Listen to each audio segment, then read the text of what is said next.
Assalamualaikum warahmatullahi wabarakatuh. Salam sejahtera buat kita semua. Puji syukur kehadirat Tuhan Yang Maha Esa.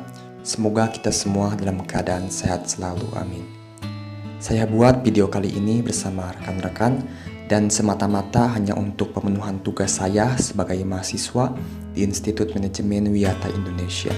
Dan diharapkan dari dibuatkannya video kali ini, teman-teman dapat memahami materi secara singkat dan sederhana.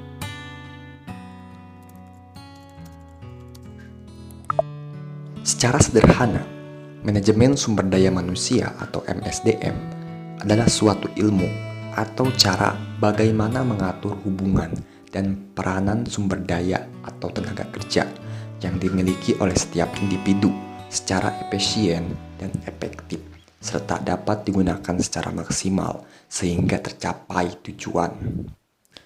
Menurut seorang ahli, manajemen sumber daya manusia adalah salah satu bidang dari manajemen umum yang terdiri dari segi-segi perencanaan, pelaksanaan, pengorganisasian, dan pengendalian. Dari sini dapat kita simpulkan bahwa manajemen sumber daya manusia adalah sebuah cabang dari manajemen umum yang merupakan bentuk dari proses yang meliputi perencanaan, pengorganisasian, pelaksanaan, pengendalian, juga hal-hal lainnya yang berhubungan dengan pengambilan keputusan. Manajemen yang satu ini tentunya pasti mempunyai fungsi dalam kehidupan kita sehari-hari, khususnya dalam berbagai kegiatan-kegiatan yang ada hubungannya dengan dunia kerja. Fungsi-fungsi tersebut diantaranya adalah mengatur dan mengelola pekerja, penilaian, penggantian atau kepuasan, pusat pelatihan dan penasihat, membuat relasi, mengatasi permasalahan, menangani kesehatan dan keselamatan pekerja, pengintegrasian, pemberhentian. Penjelasan yang pertama yaitu mengatur dan mengelola pekerja. Maksudnya dalam fungsi ini ada 3 kegiatan. Ada 3 kegiatan penting yang termasuk perencanaan, penarikan, juga proses seleksi. Dalam seleksi biasanya melakukan serangkaian kegiatan seperti wawancara, tes keahlian, dan menyelidiki latar belakang pekerja. Yang kedua, penilaian. Biasanya perusahaan akan memberikan pelatihan terhadap para calon dan memastikan para calon mendapat evaluasi atau penilaian terhadap performance mereka dari seluruh bagian perusahaan atau pihak-pihak terkait. Yang ketiga itu penggantian atau kepuasan, dapat kita sebut juga sebagai reward.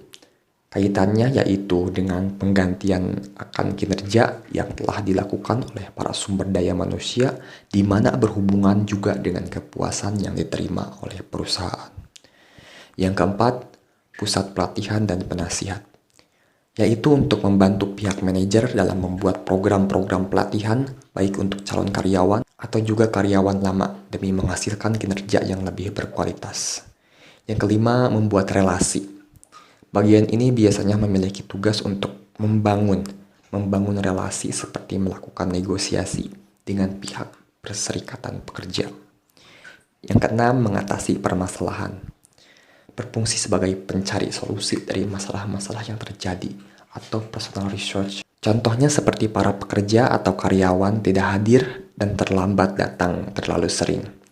Yang ketujuh, menangani kesehatan dan keselamatan pekerja.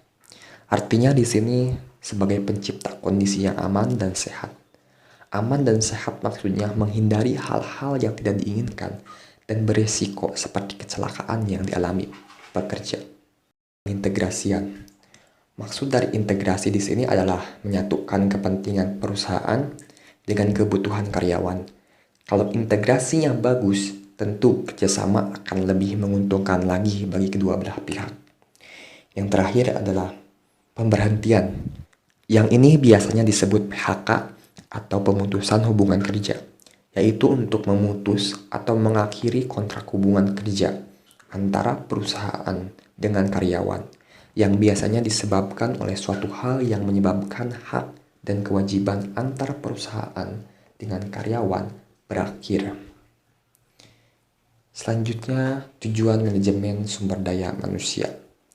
Tujuan yang pertama adalah ada tujuan sosial, agar organisasi atau perusahaan bertanggung jawab secara sosial dan etis terhadap keutuhan dan tantangan masyarakat dengan meminimalkan dampak negatifnya.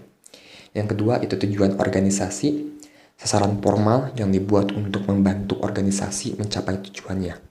Yang ketiga, tujuan fungsional, bertujuan untuk mempertahankan kontribusi Departemen Sumber Daya Manusia pada tingkat yang sesuai dengan kebutuhan organisasi.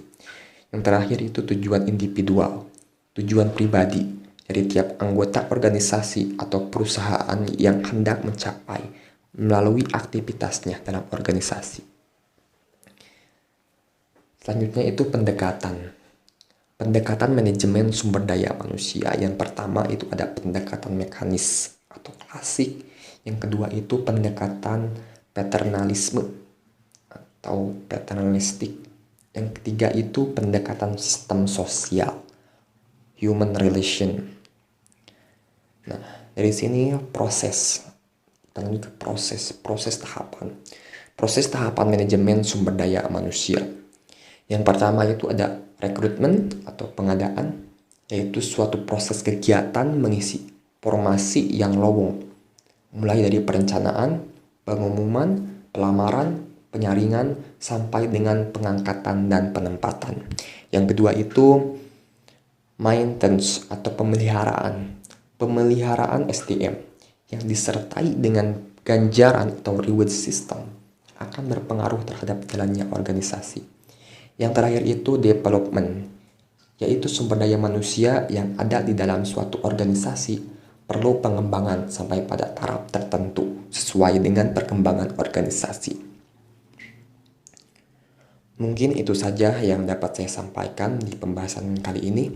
Mohon maaf bila ada salah-salah kata. Pesan dari gue buat kalian tetap di rumah aja. Jika pekerjaan kalian masih bisa tetap dikerjakan di rumah. Toh buat apa lo keluar juga, oke? Stay at home. Karena dengan kita di rumah, kita jadi pahlawan. Saya Ardi. See you in the next video.